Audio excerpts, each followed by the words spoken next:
আপনাদের জন্য একটা সুখবর আছে, হুজুর একজন হিন্দু যুবক আপনার কাছে মুসলিম হতে যাচ্ছে।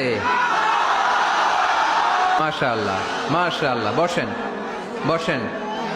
আমাদের সৌভাগ্য যে একজন হিন্দু ভাই আজকের মাহফিলে শাহাদা বাক্য পাঠ করে মুসলমান হতে চায়। আলহামদুলিল্লাহ। এই সুন্দর দৃশ্য আমরা সবাই দেখতে চাই না? বসেন। তার সার্টিফিকেট এখানে নিয়ে এসেছে, এসএসসি এইচএসসি। নাম হচ্ছে রাজু চন্দ্র সরকার, মানে রাজু চন্দ্র সরকার। ফাদার্স নেম হচ্ছে নকুল চন্দ্র সরকার, মাদার্স নেম নমিতা রানী সরকার। এ রাজু চন্দ্র সরকার কই দেখি? আসো, এদিকে আসো।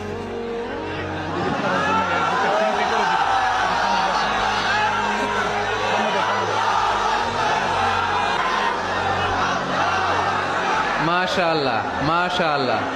ঠিক আছে, থামুন।